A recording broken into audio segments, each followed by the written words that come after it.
Indian TV का एक unique show जिसने मनोरंजन के साथ साथ दर्शकों को समाज की कई कुरीतियों से अवगत कराया।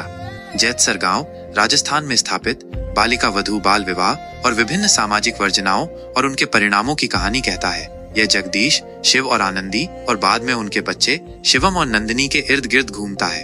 एक 8 साल की लड़की एक होनहार बच्ची है जिसे अपनी टीचर जी संध्या का समर्थन प्राप्त है। आनंदी की शादी जगदीश जग्या सिंह से कर दी जाती है। संध्या शादी रोकने की कोशिश में असफल हो जाती है। जगदीश की दादी कल्याणी देवी एक महिला है जो महिलाओं के बारे में रूढ़िवादी सोच रखती है। वह आनंदी की आगे की शिक्षा का समर्थन नहीं करती, जिससे उसकी वृद्धि में बाधा आती है। देहाती सोच रखने के कारण कल्याणी के बड़े बेटे बसंत की गर्भवती पत्नी जमुना की मृत्यु हो जाती है, क्योंकि सही समय पर उसे अस्पताल नहीं ले जाया जाता, अंग्रेजी दवाइयों को गलत मानते हुए। फिर गंवार होने के चलते बसंत की शादी 20 साल छोटी गहना से करवा देते हैं। उसकी बसंत से पटती नहीं। गहना की संगीत कला को देखते हुए निरंजन नामक एक अध्यापक रखा जाता है, मगर बुढ़न उसे भगा देती है, दोनों के बीच अवैध संबंध की आशंका के चलते। समय के साथ गहना और बसंत सामंजस्य से बिठा लेते हैं और दोनों नंदू को जन्म देते हैं।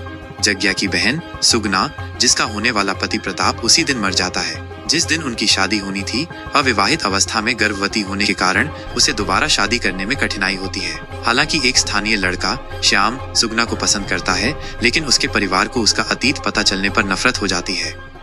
उसका पिता मदन सिंह, जो कल्याणी देवी का कट्टर दुश्मन होता है, मार मार कर उसका कुत्ता बना देता है।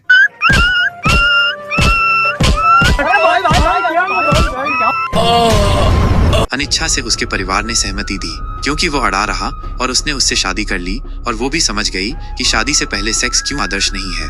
जवानी के दिनों में कल्याणी के विधवा होने पर उसके विधुर जेठ महावीर ने उस पर बुरी नजर डाली थी। परिणाम स्वरूप वो उसके बेटे बसंत और अपने बेटे भैरों के साथ भाग गई थी।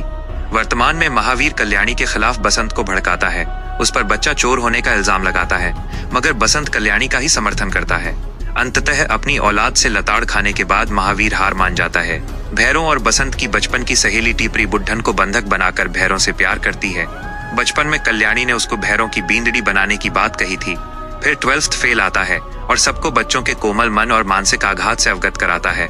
टीपरी के परिवार की मदद से उसको पागल खाने भेज दिया जाता है। बाद में जगदीश और आनंदी की फाइनल परीक्षाएं होती हैं, जहां जग्या को आनंदी की तुलना में कम अंक मिलते हैं और वो अपने परीक्षा परिणाम को उसके साथ बदल देता है। जग्या के पिता भैरों को इसके बारे में पता चलता है और उसे डांटते हैं, जिससे वो बॉम्बे भाग जाता है, जहां कुछ गुंडे उसे किडनैप कर लेते हैं और उसे भिखारी गैंग में शामिल होने के लिए मजबूर करना चाहते हैं। आनंदी उसे बचाते हुए सिर में गोली खा लेती है। वो ठीक हो जाती है, लेकिन अस्थायी रूप से उसकी याददाश्त खोने लगती है। दादी सा उसकी शादी एक लड़की गौरी से करा देती है।